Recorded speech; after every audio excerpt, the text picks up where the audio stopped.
Hello, मेरा नाम संदीप गौड़ है और मैं एक क्लिनिकल साइकोलॉजिस्ट हूँ। आज के हमारे वीडियो का टॉपिक है फोबिया। फोबिया क्या होता है, उससे रिलेटेड कुछ इम्पोर्टेंट बातें मैं आज आपको इस वीडियो के जरिए बताने जा रहा हूँ। अक्सर नॉर्मल इंसान सोचता है कि जो डर होता है वही फोबिया होता है, पर ऐसा नहीं है। डर एक इमोशनल रिस्पॉन्स होता है। हर इंसान को कभी ना कभी किसी से या किसी सिचुएशन में या किसी के जरिए डर लगता है, जो नेचुरल होता है, जो हमारे इमोशनल का पार्ट होता है। जैसे कि हैप्पीनेस होता है, डर होता है, सैडनेस होता है, ये सारे हमारे ह्यूमन इमोशंस होते हैं, इंसान के अंदर के इमोशंस होते हैं। जो डर होता है वो एक तरीके का इमोशन होता है, पर जो फोबिया होता है वो एक तरीके का मेंटल डिसऑर्डर होता है। अगर हम किसी परसेंटेज वाइज अगर काउंट करें तो जो डर होता है वो 1% होता है, और वही जो फोबिया होता है वो 1000% से भी अपर होता है, 1000 गुना ज्यादा होता है। इसलिए जो फोबिया होता है वो साइकोलॉजी में एक साइकोलॉजिकल डिसऑर्डर में काउंट किया जाता है। फोबिया कितने प्रकार के होते हैं? अब तक की स्टडी में जाना गया है कि 530 प्रकार के फोबिया होते हैं, 530। पर डे बाय डे ये फोबिया की कैटेगरी बढ़ती ही जा रही है और डेवलप होती ही जा रही है। किसी इंसान को किसी चीज से डर लगता है, किसी सिचुएशन से डर लगता है, तो फोबिया का जो कैटेगरी है वो डे बाय डे डेवलप होता जा रहा है। बट टिल नाउ अब तक की स्टडी में 530 प्रकार के फोबिया हैं।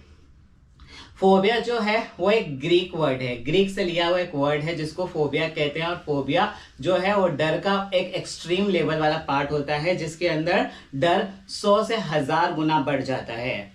फोबिया का कोई लेवल मेजर नहीं कर सकता, बट सर्टेन टाइप के अलग अलग फोबिया होते हैं। For example agoraphobia. एग्रोफोबिया क्या होता है? अगर किसी इंसान को एग्रोफोबिया है तो उसको भीड़ से डर लगती है, भीड़ में जाने से डर लगती है, बाहर निकलने से डर लगती है, तो उसको एग्रोफोबिया बोलते हैं।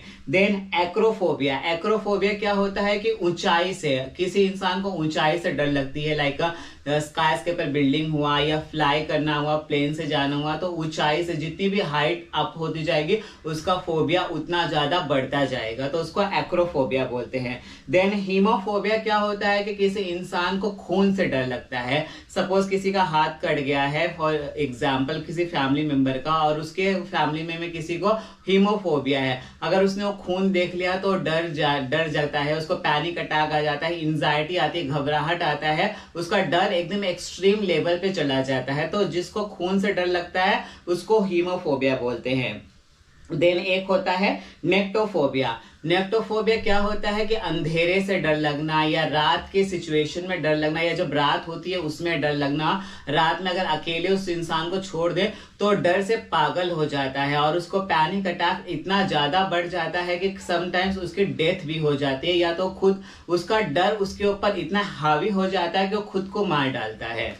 देन हाइड्रोफोबिया होता है, जिसको जल से डर लगता है, मतलब पानी से डर लगता है, लाइक गहराई में पानी में जाने से, स्विमिंग पूल के अंदर जाने से, या किसी रिवर में जाने में, किसी नदी में जाने में। ऐसे लोगों को जिसको हाइड्रोफोबिया होता है उसको पानी के अंदर जाने से डर लगता है। और अगर वो इंसान पानी में चला गया तो वो सोचता है कि मैं डूब रहा हूँ, पर अगर वो नहीं भी डूबता, पर उसका फोबिया इतना ज्यादा हाई हो जाता है कि वो अपने आप को ऐसा महसूस करने लगता है और ज्यादा डर से उसकी जान चली जाती है। तो फोबिया के बहुत सारे सिम्टम्स होते हैं और बहुत सारे लिस्ट ऑफ फोबिया हैं। कुछ इंपॉर्टेंस और जो फेमस फोबिया है उसके बारे में मैंने आपको बताया है। फोबिया एक जेनेटिक बीमारी भी होती है। अगर सपोज किसी को फोबिया है और उसके पेरेंट्स को भी फोबिया था, तो उसका फोबिया और उसके पेरेंट्स का जो फोबिया है उसको जेनेटिकली जो ट्रांसफर हुआ है उसकी वजह से उसका जो फोबिया होता है और भी ज्यादा एक्सट्रीम हो जाता है। तो कभी कभी जो फोबिया होता है जेनेटिकली भी ट्रांसफर हो जाता है। अगर माँ को था तो बच्चे में आ जाता, अगर पापा को था तो फिर भी बच्चे में आता, अगर माँ बाप दोनों को था तो बच्चे में डेफिनेटली फोबिया आता ही आता है। फोबिया एक टाइप ऑफ एंजाइटी डिसऑर्डर होता है। फोबिया जो है एंजाइटी डिसऑर्डर में लिस्ट किया जाता है, क्योंकि फोबिया में भी इंसान को डर लगता है, घबराहट होती है, बेचैनी होती है, पैनिक अटैक आता है, और जिसके जरिए इंसान इतना ज्यादा डर जाता है कि डर के कारण उसकी मृत्यु हो जाती है। आई होप इस वीडियो में मैंने आपको फोबिया से रिलेटेड कुछ इंपॉर्टेंट जानकारियां दी हो। तो वीडियो पसंद आए तो प्लीज इसे लाइक करिए, शेयर करिए और मेरे चैनल को सब्सक्राइब करिए। Thank you.